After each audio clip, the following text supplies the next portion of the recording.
one thing I really love about it, like you really put so much details about the animal cultures. And there was one question came up in my mind when I was reading this book, was that like who is contributing more, I would say, on to the planet Earth? Like, are we sharing the spaces with the animals, or are animals sharing the planet Earth with us?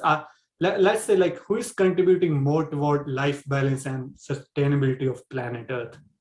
Oh, well, there's no question that we are harming the planet tremendously. I mean, human beings have made ourselves um, in what's the word I'm looking for? Let me try this again.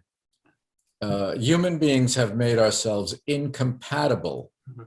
with the rest of life on Earth. We are damaging all the physical life support systems, the air, the water, um, the climate.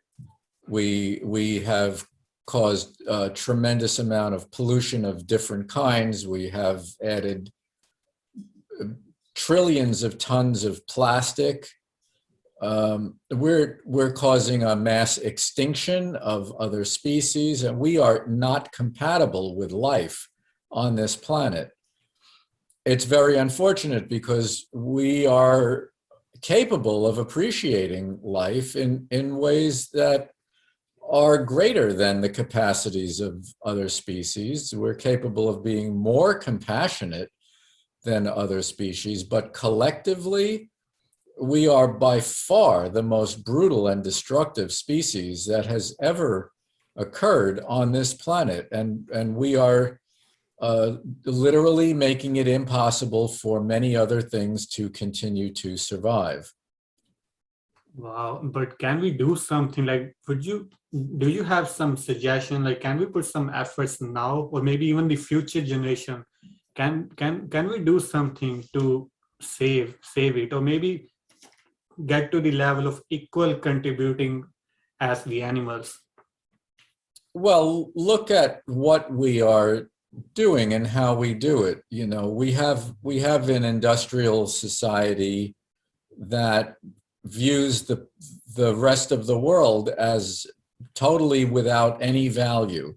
So we see the world as a big mine and a big warehouse of inventory and a big sink for all of our pollution. Yeah.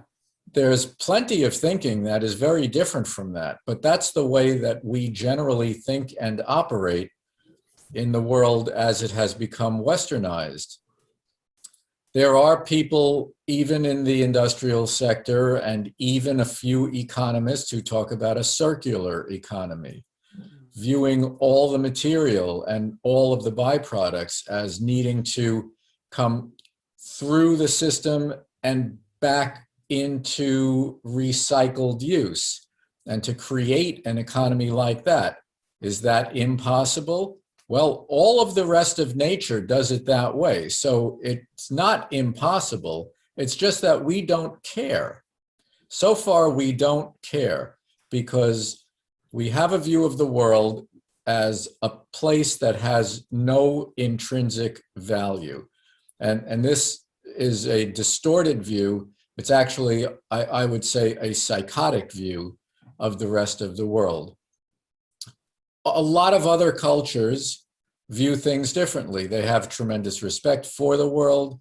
They are very concerned about maintaining balances. They see the human place in the cosmos as a place where we have to maintain the balances that exist. They see the physical world and the spirit world as totally intertwined. They have all kinds of ideas that are different from our idea. Our idea meaning the Western idea that has globalized the way things are done in engineering and in the economy. The Western idea, which started with Plato in Greece, is that the world is a flawed place, and that perfection is to be sought off of the world, away from the world. The Western religions have the same view. They got a lot of that from Plato. So they created a heaven that is not on the earth. There is no idea that we're supposed to, take care of this place. What we're supposed to do is get off of this place, focus our attention on getting to heaven, and don't worry about the world. I mean, and these are deep philosophical and faith-based values that drive how we operate from day to day, how we operate our business, how we think about things. And they are enormously destructive views, but they're not the only option. They're, like I said, every culture in South Asia, in East Asia, all the indigenous cultures had ancient wisdom traditions that had to do with valuing the earth, maintaining balances, thinking a few generations ahead. What will our actions do for, in the North American indigenous case, very famously for 7 generations? But we don't even think about 1 generation. We're destroying many of the options for our own children, and we cannot seem to get our act together to consider even the children we're raising right now and what their world will be like in terms of all of this pollution, the destabilization of the climate, the fires and the floods, and the effects that all of the climate instability will have on agriculture. And look at what COVID has done to our economy. I mean, this is a very mild pandemic.